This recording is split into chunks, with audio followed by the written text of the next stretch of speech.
Hi folks, welcome back to the Horde. Let's see, today is Monday, and I'm really crowding this whole thing out. It's about 10 to 4, it is 10/26, 2015, this one says 60, that one says 15.1 with 34% humidity, that says my battery's all charged. That says 63. This one says 58, 57, 58.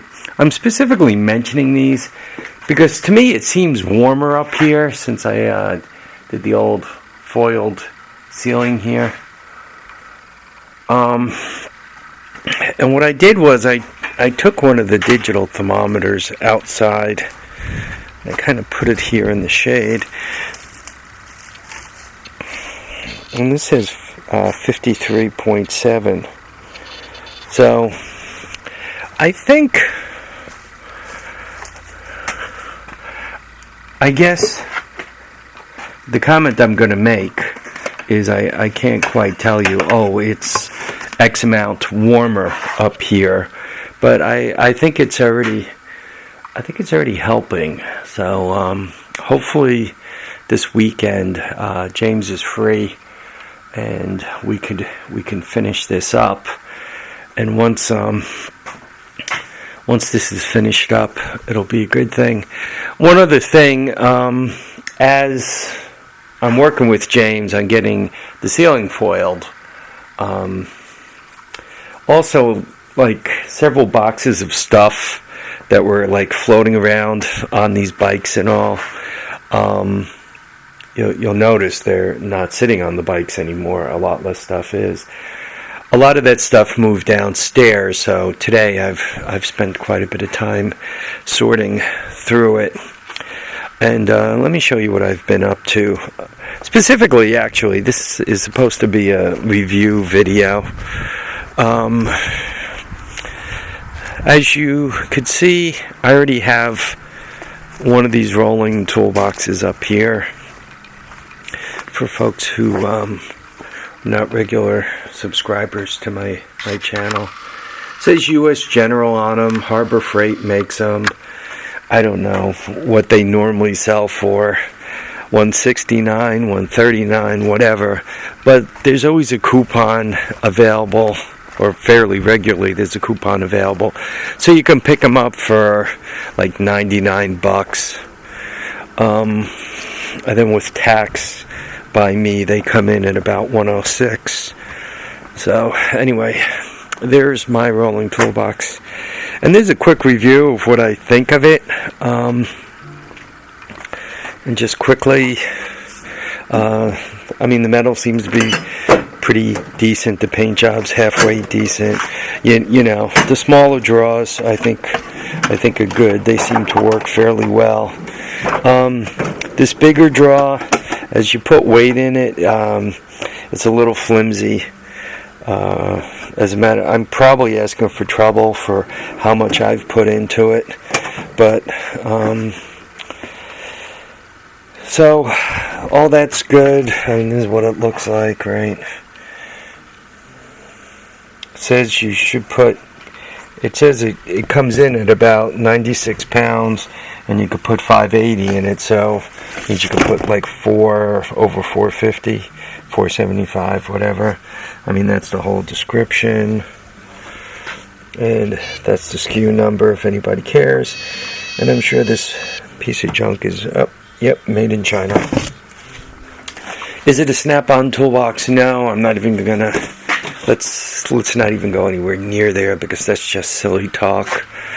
For me, to make this toolbox more usable, I work on a lot of Honda stuff, not quite exclusively, but mostly Honda stuff. So I wanted this to be an easy-to-use Honda toolbox. So I got all my metric stuff here. Quite honestly, a lot of times 8, 10, and 12 is good enough.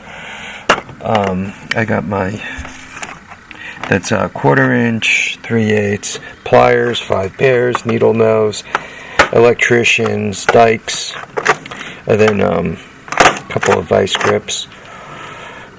WD-40 always needs, you know, big honking screwdrivers. Got a couple of those. Right, the light, always helpful. So I don't have to bend over all the time. I put my two, these are Ryobi all-in-ones, 3-in-1s, whatever the hell they're called. One's an impact, one's just a drill. I happen to have a square bit on it. So I got those here. I got everything to make them go here. All these bits. Right. This also drives those and all these. So that's all good.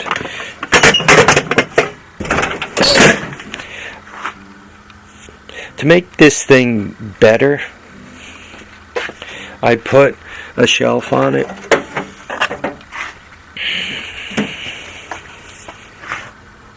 Oh, and I added a clock. Wait. Hopefully I don't tear that off. Going too close to something. On the shelf, for me, this, generally speaking, is the box I use for troubleshooting Hondas. This is the 12-volt portable ignition box.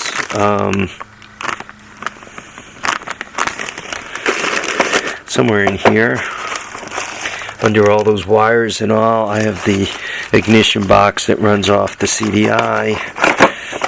I got a gas tank sitting here. This should be a carburetor in here. This should not be sitting in here. So I still have some more cleanup to do. There's a spark tester on the bottom.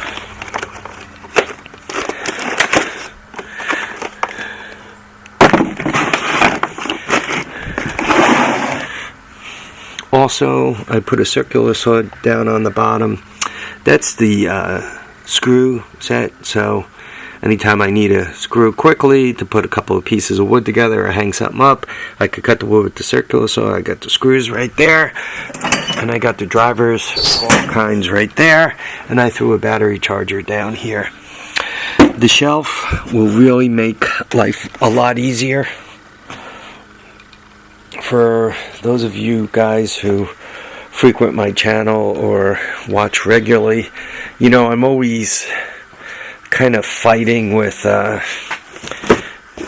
got these tray things, and I end up with an assortment load. I'm trying to move everything so that my tools are in one location and all my tools go back to that location when I'm done on a given project. But I seem to I'm not good at that, but I need to get a lot better at it. I guess that's the comment I gotta make. I had bought these tubs. They're actually to mix masonry in, and that's what you see, this mortar. I had bought those tubs, and my goal with the tubs was to basically use them for sorting out tools. But after you come up with like a couple of handfuls of sockets, and the tubs almost get too big to pick up and carry, so that's kind of out of the way. What they would be handy for, quite honestly, though, is if you're tearing stuff apart and you just put it up on a bench or a table like that, and you know, you just use it to catch everything, right? All the tools, everything you're working with, so nothing gets lost.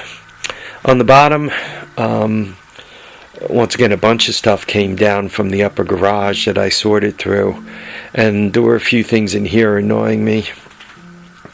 Remember those Baja gas tanks that were falling over? Christmas lights from the upper garage. A bunch of screwdrivers from down here and up above. That's assorted. This one side of the box is assorted. This is hand tools, pliers, vice grips, adjustable wrenches, all that kind of stuff. Sockets, ratchets, that stuff. SAE open and box, metric open and box. I put all the AC stuff in this box. It's not permanently going to stay in there. I just needed to get it somewhere to get it the heck out of the way. So it's in here.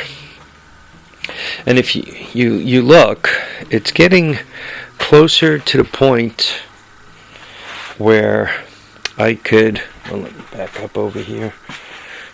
It's getting closer to the point where I'm going to be able to get the tractor back in here. While I was fussing about, I dragged this thing out. It had worked its way toward the back of the far garage, and that's what's the use of owning an inverter that you want to use if the power goes out, if you can't get to the inverter that you want to use when the power goes out. So I fetched that out of there. Obviously there's a few things loose out here, but even you guys could see some space here.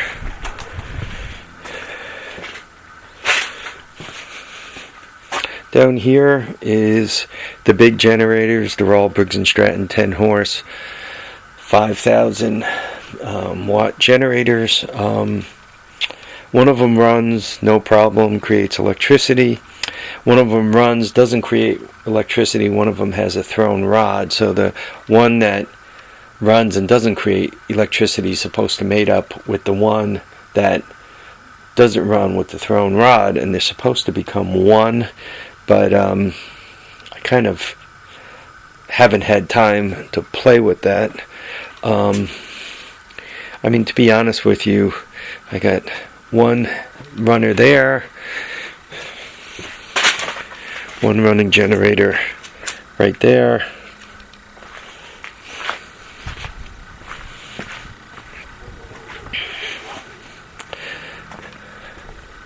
I just mentioned the inverter to you guys, and then I got these two that run perfectly.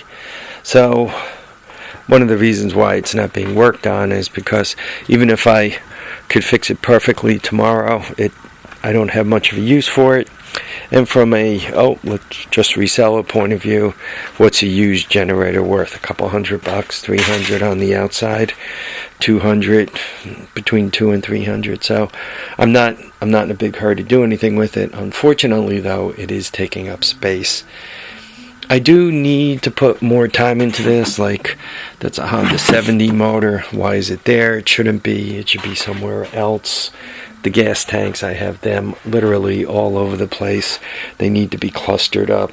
Even these type of gas tanks, some of them have gas in them that's now starting to get a little bit old. So I need to do something with all of that.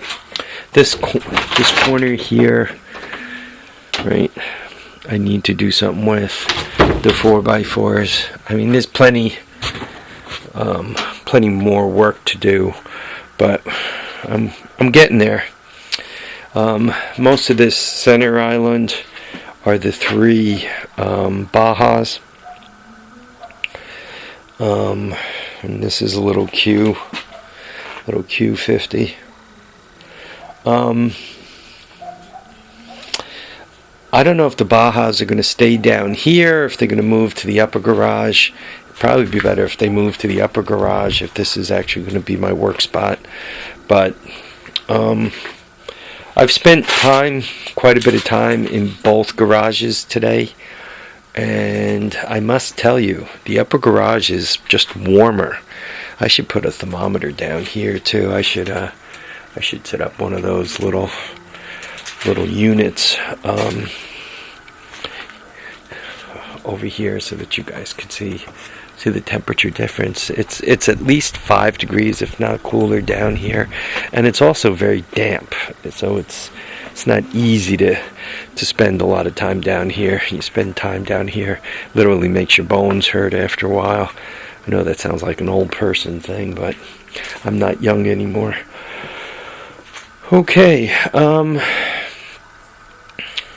these are the things. This stuff is for the golf cart outside that I need to get going. But I'm 2 steps away from that now. First of all, I have to get the arc welder loose from here, which is not going to really be trivial. And the second thing is I borrowed the 2 slots for the 220 outlet to heat up the to hook up the heat pump. So that's kind of like I moved 2 steps away instead of 1.